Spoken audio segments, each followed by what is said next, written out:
करने के लिए, उनकी अचीवमेंट्स पे रिफ्लेक्ट करने के लिए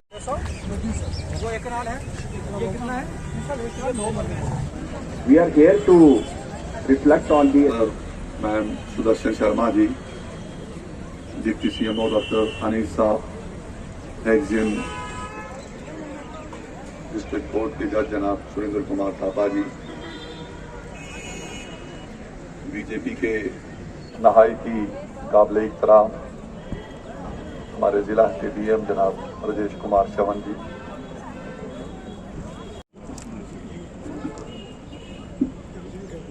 शुक्रिया। रखने का आरिफ भाई ने यहाँ पे बात की, तो मैं एक बात ये भी बताता चलूं कि यहाँ रखने का मकसद यही है कि ऐसी जो भी एरियाज जहाँ पे कहीं डेवलपमेंट की जरूरत था और राजौरी के अंदर वो जो इसी तरीके से पड़े थे, कहीं डिस्प्यूट्स या कुछ ऐसे थे, तो मैं इस हवाले से ये जरूर बोलूंगा कि राजौरी जिला के अंदर जब से राजेश कुमार चवन साहब ने जो है वो यहाँ चार्ज संभाला है, लगभग जो है वो 180 बिल्डिंग्स जो है जो लोगों ने जिनके ऊपर जो है इलीगल एनक्रोचमेंट जिसको हम कहते हैं कि नाजायज कब्जा जो है वो रखा था, चाहे वो स्कूल बिल्डिंग्स थी, चाहे वो आंगनबाड़ी सेंटर्स थे, चाहे कहीं फूड स्टोर था, चाहे कहीं एग्रीकल्चर स्टोर था, तो वैसे बिल्डिंग्स को जो है उन एनक्रोचर से लेके गवर्नमेंट को दी है ताकि वो उसे इस्तेमाल कर सके। और जहां तक यूथ की बात है तो मैं ये भी एक बताता चलूं कि यहाँ पे राजौरी जिला के अंदर ये एक पहला ऐसा जिला है कि हर जिले में एक पंचायत में 5-5 लोगों को आइडेंटिफाई किया गया, लेकिन राजौरी जिला ऐसा है कि जहां पे हर पंचायत में 100 लोगों को आइडेंटिफाई किया गया ताकि उन्हें रोजगार जो है वो दिया जाए। और आने वाले दिनों में जो है जिला तरक्याती कमिश्नर जो है उन्होंने कंसीव किया है कि एक रोजगार मेला जो है वो यहाँ पे करवाया जाए, जिसमें 10 से 20 हजार यूथ जो है वो इन्वॉल्व होगी और उन्हें लोगों को एम्प्लॉयमेंट एवेन्यूज जो है वो बताए जाएंगे। और ये जो डेवलपमेंट ऑफ पार्क जो है आने वाले दिनों में इंशाल्लाह आप देखेंगे कि एक खूबसूरत पार्क होगी और यहाँ पे लोग जो है वो शाम को आके बैठेंगे भी और ऐसी हस्तियों को, डॉक्टर भीमराव अंबेडकर जी जैसी हस्तियों को जो है वो जरूर याद करेंगे। मैं अब यहाँ पे दावत दूंगा सुरेंद्र थापा साहब, ऑनरेबल जज, chairman district legal service authority, क्योंकि मैं ये जरूर बताता चलूं कि जो कॉन्स्टिट्यूशन है उसकी इंप्लीमेंटेशन जो है वो डिस्ट्रिक्ट मजिस्ट्रेट साहब के ऑफिस से तो होती है, क्योंकि उन्हें जो है डिस्ट्रिक्ट मजिस्ट्रेट जो है वो ओवरऑल डिस्ट्रिक्ट का जो है वो चीफ मिनिस्टर जैसे होते हैं। और मैं ये जरूर यहाँ पे बोलूं कि जो ये इसकी फर्दर जो इंप्लीमेंटेशन है वो जुडिशरी सेटअप जो है हमारा वो बेहतरीन तरीके से एक पायस इंस्टीट्यूशन की तरह से जो है वो उसे निभाता है, उसके साथ साथ पुलिस जो है वो उसे जो है उसकी इंप्लीमेंटेशन जो है वो निभाती है। तो आज यहाँ पे हमारे बीच में सुरेंद्र थापा जी जो है वो तशरीफ रखते हैं, मैं उनसे रिक्वेस्ट करूंगा कि आज के इस मौका के ऊपर डॉक्टर भीमराव अंबेडकर जी के हवाले से जो है यहाँ पे आपके सामने बात रखें। जनाब सुरेंद्र थापा जी, उनकी लाइफ पे और उनकी अचीवमेंट्स पे काफी यहाँ रिफ्लेक्ट किया गया। मैं ये कहना चाहता हूं कि एक बहुत बड़े स्कॉलर होने के साथ वो एक महान इंसान भी थे। ड्राफ्टिंग कमेटी के वो चेयरमैन भी रहे, father of the Indian constitution भी उनको कहा जाता है। जब हम कॉन्स्टिट्यूशन की बात करते हैं तो हम देखते हैं ये एक ऐसा बैलेंस्ड डॉक्यूमेंट है जो शायद वर्ल्ड के जितने भी कॉन्स्टिट्यूशन है उनमें सबसे बेहतर है। हालात जिंदगी के उनके कुछ ऐसे रहे कि बहुत ही प्रताड़ना के शिकार भी वो हुए, उनके साथ बहुत उस वक्त दुर्व्यवहार भी हुआ, क्योंकि देश में उस वक्त जो है बहुत ही ज्यादा कास्टिज्म प्रेवलेंट था, औरतों के साथ बहुत दुर्व्यवहार होता था, उनके हालात भी अच्छे नहीं थे। ऐसी बहुत सारी चीजें थी जो उनकी नजर में रही, जिसमें से वो कई चीजों में से गुजरे भी, और अल्टीमेटली जब ये कॉन्स्टिट्यूशन उन्होंने बनाया उस वक्त इन सब चीजों का ध्यान रखा गया। आज हम अगर औरतों को देखते हैं तो उनके जो राइट्स हैं, आज जो उनको प्रिविलेजेस हैं, जो आज उनका स्टेटस है, इस सब के पीछे भी कहीं ना कहीं ये जो ड्राफ्टिंग कमेटी के हमारे चेयरमैन रहे डॉक्टर भीमराव अंबेडकर, वो है। बच्चों के राइट्स की बात करें उसके पीछे भी, इक्वालिटी की बात करें उसके पीछे भी, और अगर हम एक्यूज्ड की बात करते हैं तो उन राइट्स के पीछे भी कॉन्स्टिट्यूशन को जरा आप पढ़ें, आप देखें कि कितना है। जब हम फ्री लीगल एड की बात करते हैं, आप कोर्ट्स में जाते हैं, मुफ्त आपको कानूनी सहायता मिलती है, तो ये जो फ्री लीगल एड का है, ये इसका ओरिजिन भी कॉन्स्टिट्यूशन ही है। जब कोई गरीब, कोई लाचार, कोई बेबस या कोई कस्टडी में है, अगर कोई हैंडीकैप्ड है, डिसेबल्ड है, क्रिपल्ड है, वुमेन है, चिल्ड्रन है, अगर कोई विक्टिम है किसी ट्रैफिकिंग का या सेक्सुअल वायलेंस का, ये जो जितने रिलीफ आपको मिलते हैं, मुफ्त में कानूनी सहायता, आपको कोर्ट में मुफ्त का वकील मिलता है, आपको मुफ्त की लीगल एडवाइस मिलती है, आप देखें इसका ओरिजिन कॉन्स्टिट्यूशन में ही है। तो हम उनको नजरअंदाज कैसे कर सकते हैं, उनकी टीचिंग को हम उनको छोटा कैसे समझ सकते हैं। हम कई बार बिना सोचे समझे कभी कभी हम कुछ ऐसे अल्फाज भी इस्तेमाल करते हैं, अनवर्दी होते हैं, ऐसी ग्रेट पर्सनैलिटी, ग्रेट डिग्निटी के लिए। हमें वो नहीं करने चाहिए। हमें कॉन्स्टिट्यूशन को जरूर देखना चाहिए। हमें देखना चाहिए कि गरीब, लाचार, बेबस, मजलूम के लिए, हर किसी के लिए इस कॉन्स्टिट्यूशन में जो है उनको एक्नॉलेज किया गया।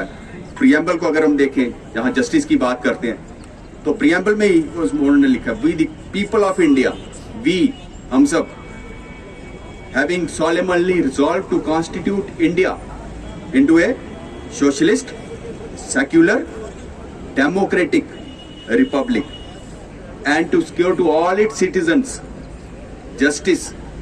अब जस्टिस की बात करते हैं, सोशल, इकोनॉमिक एंड पॉलिटिकल। तो रिप्रेजेंटेशन तो सबको है, वोट डालने का अधिकार भी सबको है।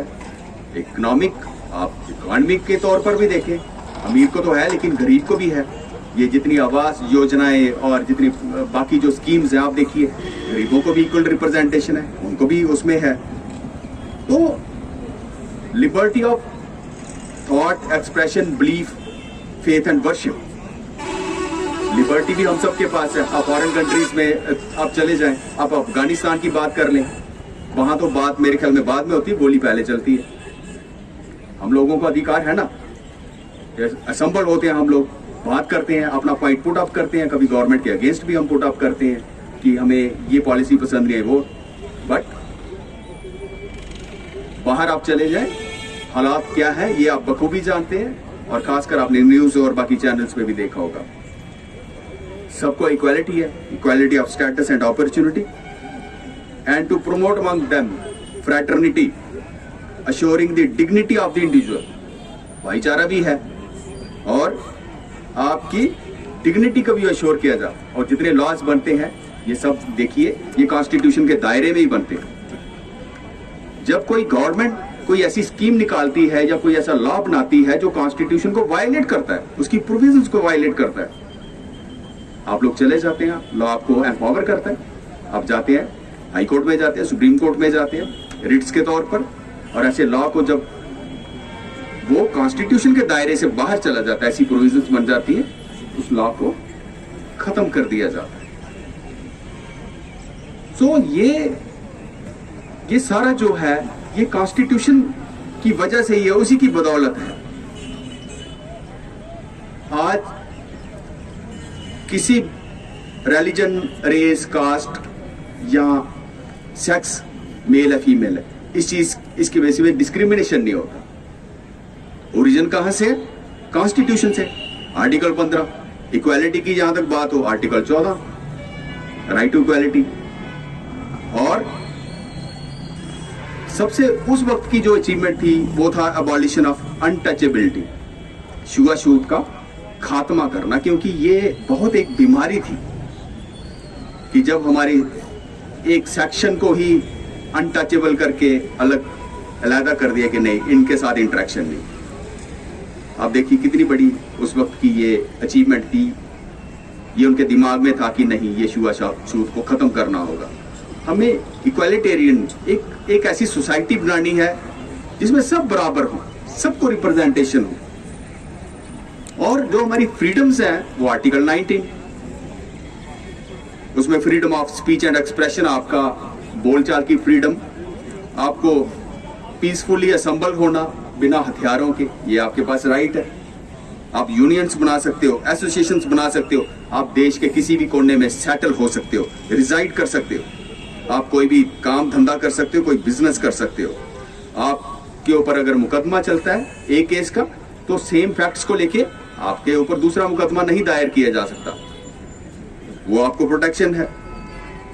अगर आपको अरेस्ट किया जाता है उस सूरत में पुलिस को अर्जेंटली उसी वक्त जो है आपके रिलेटिव को बताना है, आपको लीगल एड कोर्ट से मिल जाती है। इवन कि प्री अरेस्ट स्टेज पे भी उस वक्त जब आपको एप्रीहेंशन ये है कि पुलिस मुझे हो सकता है इस केस में बुलाए, तो इमीडिएटली अगर आप लीगल सर्विसेज इंस्टीट्यूशन को अप्रोच करते हैं या इंफॉर्मेशन वहां पहुंचाते हैं या पैरालीगल वॉलंटियर थ्रू पहुंचाते हैं, we provide you a counsel, we provide you advocate. हम आपको एक लॉयर देते हैं जो आपको उस वक्त भी रिप्रेजेंट करता है जब पुलिस ने आपको इंटेरोगेट करना है, जब कुछ सब्सटेंस उसमें वो देखना चाहते हैं कुछ सच्चाई है कि नहीं, इनिशियल स्टेज पे भी। और जो आपका राइट टू लाइफ है और पर्सनल लिबर्टी, ये अधिकार भी, ये सारी प्रोविजंस जो अगर आप ध्यान से देखते हैं ये कॉन्स्टिट्यूशन में ही है। उसी दीवार पे शायद मक्का का फोटो भी एक बनाया है, तस्वीर वैसी, और उसी के साथ थोड़ी सी दूरी पर एक देवी का भी फोटो बना। तो ये सब क्या है? ये फ्रीडम आपको किसने दी? ये भी कॉन्स्टिट्यूशन से ही निकला। साथ मस्जिद होती है, थोड़ी दूर पे मंदिर होता है, आप घर जाके अपना अपना करते हैं, जो भी करते हैं वहां जाके भी आप करते हैं। स्पिरिचुअल इंस्टीट्यूशंस में जो आपके भी रिलीजियस इंस्टीट्यूशंस, तो ये सब ये कहां से आजादियां मिली? ये सब कॉन्स्टिट्यूशन से मिली। फिलहाल डिगरा जी भी हैं जो जम्मू से यहाँ पे तशरीफ लाए, उनके साथी भी हैं, मैं उनका भी यहाँ पे वेलकम करता हूँ। अब मैं यहाँ पे आज के इस प्रोग्राम के जो चीफ गेस्ट हैं जनाब राजेश कुमार श्रवण साहब, और जिनका ये मकसद है कि जिला के अंदर जिला को जो है उन हाइट्स पे पहुंचाया जाए कि जहां पे नेशनल लेवल पे जिसे जो है वो रिकॉग्नाइज किया जाए, और हर उस टाइप की एक्टिविटी, चाहे वो मेलाज हो, चाहे वो डिफरेंट किस्म की कल्चरल इवनिंग्स हो, उस किस्म की यहाँ पे ऑर्गेनाइज की जाती हैं कि लोगों को इकट्ठे मिल बैठ के जो है वो सब लोग इस जिला के लिए तरक्की और बहबूदी के लिए जो है वो अपने कोशिशें और काविशें जो है वो करें।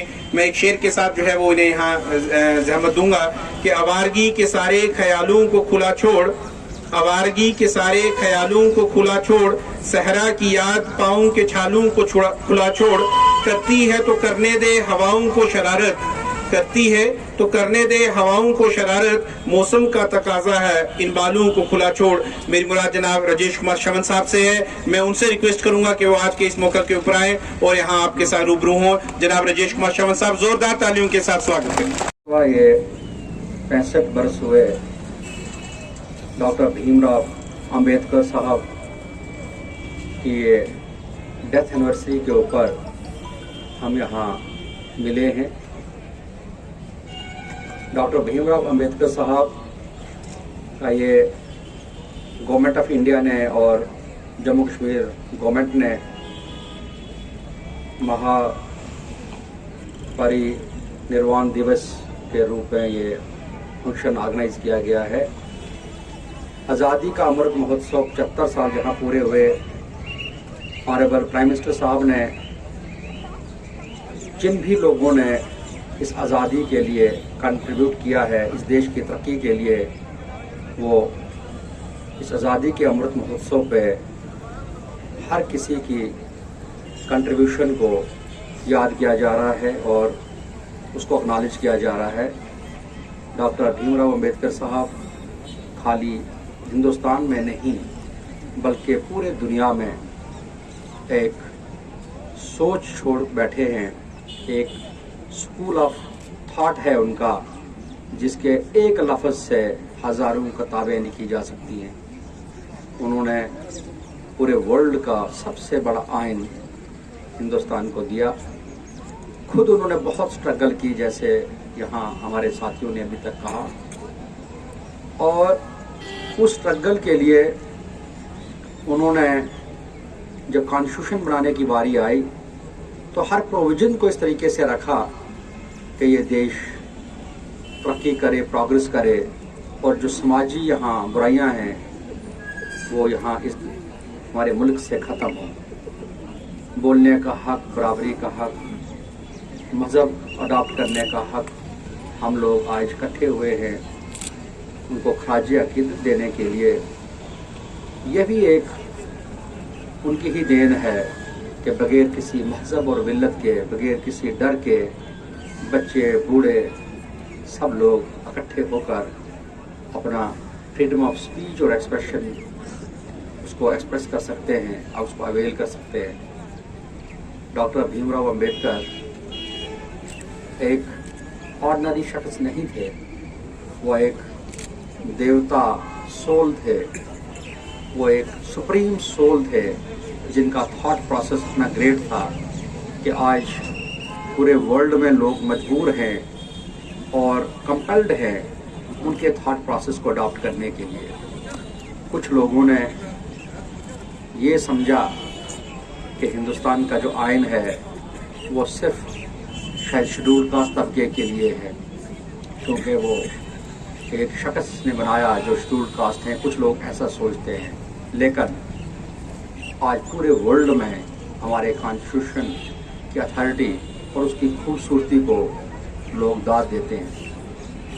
उनका थॉट प्रोसेस पूरे वर्ल्ड में लोग एक्नॉलेज करते हैं। जहां माइनॉरिटीज़ के साथ कोई डिस्क्रिमिनेशन ना हो, आपने देखा होगा नेशनल लेवल के ऊपर जम्मू कश्मीर गवर्नमेंट जहां जो मुस्लिम लोग हैं वो नेशनल लेवल पे माइनॉरिटीज़ में आते हैं। बिला शक जम्मू कश्मीर में वो मेजॉरिटी में है, लेकिन नेशनल लेवल पे और माइनॉरिटी के लिए डेवलपमेंट के लिए कितनी सारी स्कीम्स हैं। Minority tuitions, minority welfare schemes, minority आपका लोन आपको मिल सकता है, स्कॉलरशिप है बच्चों को। उसी तरीके से बुद्धिस्ट, सिख, उन्होंने देखा इस देश में क्या जरूरत है कि लोग अच्छी जिंदगी बसर कर सकें, किसी के साथ भेदभाव ना हो। उस वक्त 1947 में और 1948 में जब उन्होंने आइन को कंप्लीट करने की तैयारी की और ये देखा कि इस देश के अंदर माइनॉरिटीज को प्रोटेक्शन की जरूरत है। यहाँ वुमेन, उन्होंने ये नहीं बताया ये शेड्यूल्ड कास्ट औरत है और ये राजपूत है, ये ब्राह्मण है, ये, और उन्होंने देखा औरत जात के साथ डिस्क्रिमिनेशन क्यों है, बच्चों के साथ डिस्क्रिमिनेशन क्यों है। तो जेंडर वाइस के खिलाफ भी ये भी जंग लड़ी, इसके लिए भी प्रोविजन रखा। आज हमारी माताएं बहनें कांधे से कांधा मिलाकर बच्चियां मर्दों के साथ, जेंट्स के साथ, पुलिस के साथ हर शोबे में आगे। साइंस टेक्नोलॉजी देखो, स्पेस देखो, आर्मी में अब इसी कॉन्स्टिट्यूशन की मदद से अब पहली बार एनडीए में भी लड़कियां जा रही हैं और उन्होंने भी यही सहारा लिया कि जेंडर वाइज क्यों, अगर मर्द जा सकते हैं, लड़के जा सकते हैं फौज में, तो लड़कियां क्यों नहीं, लड़कियां कहाँ काम है।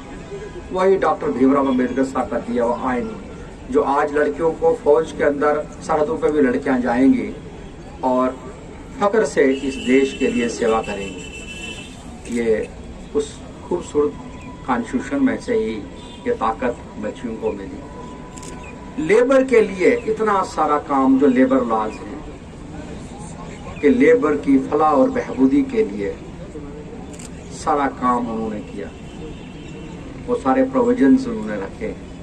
तो आज ये 65वां जो उनका डेथ एनिवर्सरी है, इसके ऊपर उनको ख्वाजा अकीदत देने के लिए हम लोग आए।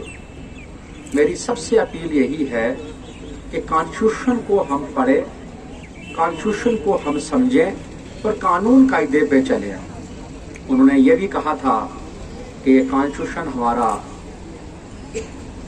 गलत नहीं हो सकता, अगर इसको इम्प्लीमेंट करने वाले अगर गलत होंगे, उनके हाथ में होगा तो ये फेल होगा। इसलिए कॉन्स्टिट्यूशन में कोई कमी नहीं है, इम्प्लीमेंट करने के लिए हम लोगों ने तैयार होना है। हर प्रोविजंस उसमें रखे गए हैं और जैसे एक माँ होती है वो देखती है कि बच्चा कमज़ोर, एक सा बच्चा कमज़ोर, अगर माँ के 4 बच्चे हैं, एक बच्चा बीमार है, कमज़ोर है, तो क्या माँ उसको एडिशनल एक्स्ट्रा डाइट देती है ना, उसको माँ ताकत वाला चीज़ या खुराक को है वो दूसरे बच्चों के मुकाबले ज़्यादा देती है।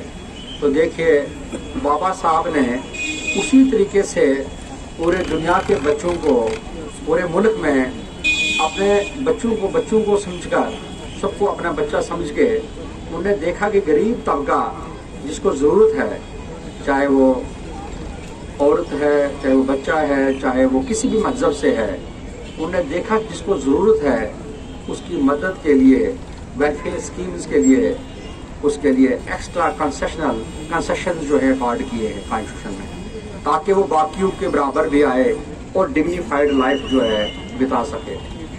आज आप सब लोग आए, मैं चाहूँगा पूरे ज़िले के अंदर, स्कूलों के अंदर जो बच्चे हमारे सुन रहे हैं, उनके ऊपर बहुत बड़ी जिम्मेवारी है कि आज आज़ादी का अमृत महोत्सव की जो सेलिब्रेशंस हैं 70 साल पूरे होने में, और इसमें 65वां आज death anniversary doctor Bhimrao Ambedkar साहब का है, महापरिनिर्वाण दिवस मनाया जा रहा था। इसके अंदर यहाँ शमूलियत की सब यहाँ के मौजूद शहरी थे, स्कूल के बच्चे और तमाम ऑफिसर्स थे, और डॉक्टर साहब को खराज अकीदत यहाँ से दिया गया, ट्रिब्यूट दिया गया, और इंडियन कॉन्स्टिट्यूशन के ऊपर रोशनी डाली गई। डॉक्टर साहब का मैसेज सोशल जस्टिस के लिए, इक्वालिटी के लिए, ब्रदरहुड के लिए यहाँ बताया गया। मेरी सब लोगों से यही अपील है कि डॉक्टर साहब के सपने के ऊपर, डॉक्टर भीमराव अंबेडकर साहब का जो सपना है कि यहाँ प्रॉस्परस एक सोसाइटी बने जिसमें सब लोगों को बराबरी का हक मिले और डिग्निफाइड लाइफ हो, और कॉन्स्टिट्यूशन के ऊपर हम लोग चलें और इस देश की तरक्की के लिए अपना कंट्रीब्यूशन दें। सर, काफ़ी अर्सा से मांग रही है यहाँ पे एक पार्क बनाने की उनकी, और काफ़ी अर्सा से इस जगह भी डिसाइड की, मगर आज तक वो काम कंप्लीट नहीं हुआ। आपने पार्क की बात की थी, आपने देखा शुरुआत यहाँ हुई है, और ये पहले स्टक था किसी वजह से, अब आपका काम शुरू हो गया है। ये मुझे उम्मीद है ज़्यादा से ज़्यादा 1.5-2 महीने के अंदर से हम कंप्लीट कर देंगे। आज बाबा भीमराव अंबेडकर पार्क में एक एडमिनिस्ट्रेशन और लोकल लोगों की तरफ से एक बाबा भीमराव अंबेडकर जी की उनकी डेथ एनिवर्सरी पे एक श्रद्धांजलि समारोह रखा गया था। उनकी जो जीवनी है उनको बच्चों के बीच, आम लोगों के बीच बड़े अच्छे विस्तार से बड़े अच्छे वक्ताओं ने बोला। मैं कहूँगा कि हम सब लोगों का फ़र्ज़ बनता है, हम सब लोगों की ड्यूटी बनती है कि जो बाबा भीमराव अंबेडकर जी ने एक रास्ता हमें दिखाया कि कैसे मुसीबत में ज़िंदगी जी जाती है, कैसे बुरे हालात में ज़िंदगी को निखारा जाता है, अपने आप को निखारा जाता है, वो हम सब लोगों के लिए एक पथ प्रदर्शन करते हैं। हम सब लोगों के एक हीरो हैं, हम सब लोगों के दिलों में बसते हैं। मैं सब लोगों से यही निवेदन करूंगा कि जो भारत रत्न बाबा भीमराव अंबेडकर जी ने हमें रास्ता दिखाया है, हम सब लोग जो है उस पर चलें, ताकि ये देश जो है और ये दुनिया जो है एक खुशहाल हो सके। जय हिंद, जय भारत।